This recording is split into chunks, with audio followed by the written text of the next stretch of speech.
Hey guys, how are you? Hope you're all doing very well. This afternoon I'm going to be doing a review of a movie from South Korea, Korean language English subs, released in the year 2006, directed by Chul Park, and this film is called No Mercy for the Rude. So No Mercy for the Rude takes place with a mute hitman. Now this hitman is working up the funds to get an operation to fix his short tongue. So he's not a mute in the traditional sense, he's more very insecure about the way he sounds. So he wants to do all these hits to save up for $100,000 in order to get the operation to extend his tongue so that he can be deemed as a normal person. So he's always been bullied, and this is what has made him the person that he is. So he starts to do his hits, but then he realizes that the people that he's killing, he doesn't know why he's killing them, because the bosses just say, this guy must die. So he starts to have hesitations with this, and therefore he starts to go down his own path. Basically, the people that he wants to target are people that he deems as bad to society. Basically, bullies, gangsters, drug dealers, all the people that he deems as wrong, he's going to kill without having any guilt with him. So along the way, this woman comes into the picture,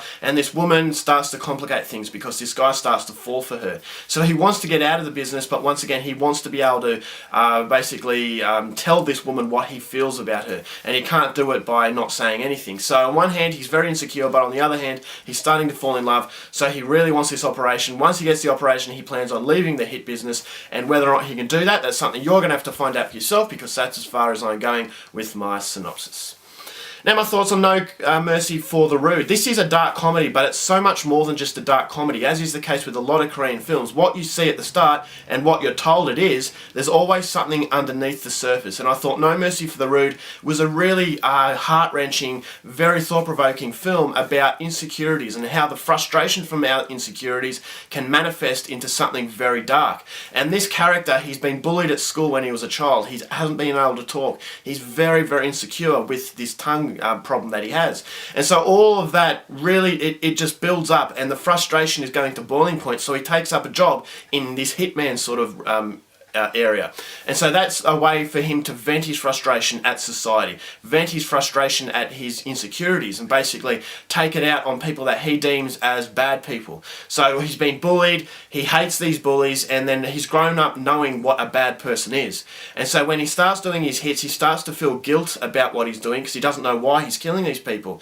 So he needs a reason, and therefore it comes across as a likable person, because although he's doing horrible things, you feel that he's a victim of circumstances, and that he wants to get rid of his insecurities, but at the same time he has no other way to get the funds. And because he's that insecure and that he's that frustrated with society, he's willing to do anything to get what he wants.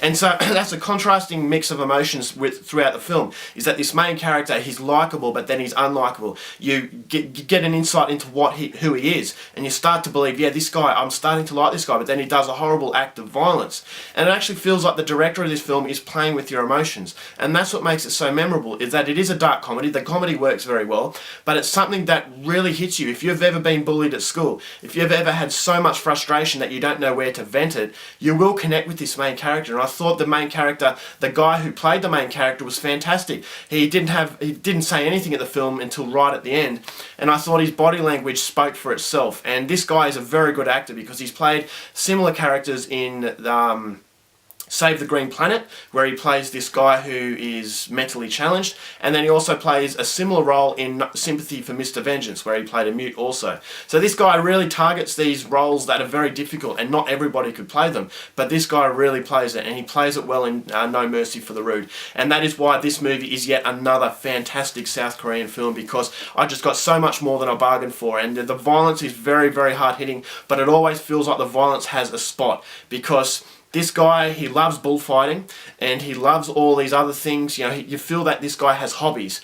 And that's what this other film that I reviewed recently, A Dirty Carnival, that's what this film does as well, in that it humanises a demonised person. We say to ourselves as a society, if you do the wrong thing, you are a bad person. But it's not always the case. The circumstances can dictate who we are and what we do.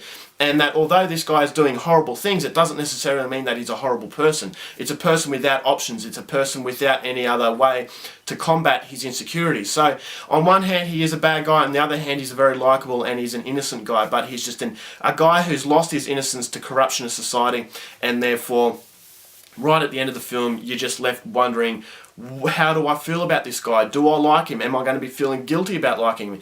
Is society going to frown upon me for liking this guy? And that's everything that a good film should do. It should make you think about it. And at the end of the film, I was left thinking about it. I watched this film a few days ago and I'm still thinking about it. So if a film can do that, it is absolutely fantastic. I thought the soundtrack was phenomenal. Towards the end of the film is one of the best endings I've ever seen, for the simple fact that it really hit me hard. I wasn't expecting it. It is... you have seen this sort of ending before, especially in South Korean film, but it hasn't been done this way. It just had so much emotion that I wasn't expecting, and that's what the film does. It's just a movie that you don't expect. It's a movie that I hadn't heard anything about, but when I got it, I was expecting something of a South Korean standard, and that's exactly what I got. So this is another fantastic South Korean film, and one that I am highly recommending.